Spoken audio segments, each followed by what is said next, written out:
So, hello. Today I want you to think about time. What is time actually? And I will present to you maybe a new idea how you can think about time, and a new way to think about it. And maybe you have thought about this as well. Is like not as a reality, like the past and future exist independently of the current moment. Like we think the past really exists, we think that the future really is something that we are moving towards. But a better way to think about it, in my opinion or in my conclusion of my past life experience, is to think about it as a function of, or a feature of the current moment, the ever-present current moment that actually doesn't change.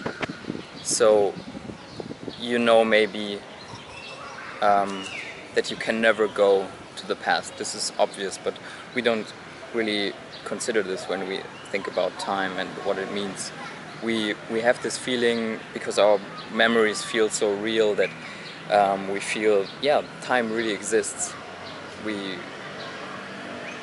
could actually think otherwise of it. We could say, if it exists, we should be able to go there.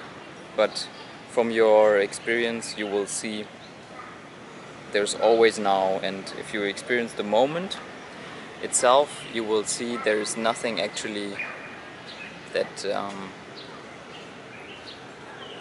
is showing that there is a past or there is a future. But another way to look at it is that we say time is a way for us to describe how the moment behaves, how our perceptions behave in this reality. And I mean, in this reality, in your current wakeful awareness, that's really where time makes sense. There are other states of being where time doesn't make sense. And so when you've experienced these states of consciousness of being where time kind of doesn't make sense anymore, you get a better feeling of what time actually is and what it, how you can explain it to somebody else. And I would say we say time for something that we can also say describe as like orderly, as certain things have a certain way of behaving for them. They don't just randomly like change places. They have to go from one place to another. They cannot just jump from one place to another. Or that we, for example, have some items in this reality that we call clocks and watches, and they behave also a certain way. We have constructed them in a way so, or because of the inherent features of reality, we are not able to construct them any other way. But they are just a machine that works a certain way and has certain like ways of functioning that have these intervals and that seem to work only in this order. And so we can measure the thing we call time with it, but what we actually measure is the way the reality behaves, the way it changes, the way it describes the limitations of reality, because matter cannot just be moved instantly from one place to another. It has to go like through the intermediate phases, so to speak, of all the places in between if it wants to move from point A to point B. So when you watch a clock, it cannot just jump randomly. But this is, you have to know, this is not something that's universally a law. This is just a law in our universe. So you could say it's a universal law, but only in this state of being. So time is a way to describe how things behave in this experience. How this sentence I say now cannot be said before the next sentence, and you watch this video and it has a certain flow, and from that you create something we call memories, and they flow away seemingly in the past from the now.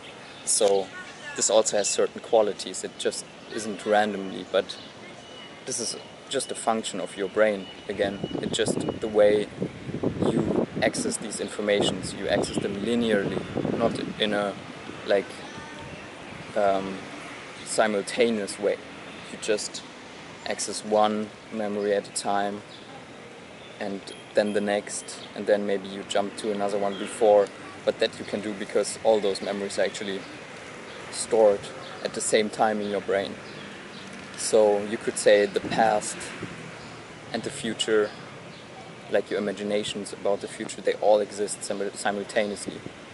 They all exist, but not in the way you think, not as a concrete reality. They have never existed outside of now.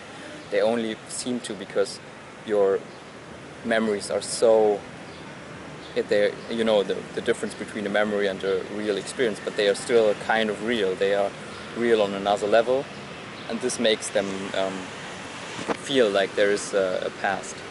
So think of time as a function of this ever-present now.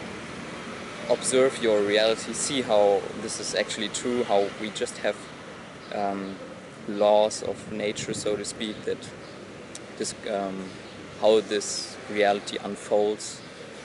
And yeah, you can see that you can actually never feel time. You can only observe how things behave and then say, yeah, okay, I name this behavior time, but it's always now, never will be anything else. So let me know, please, what you think about this.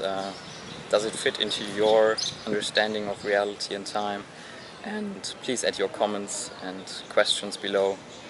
And thanks for watching. See you soon.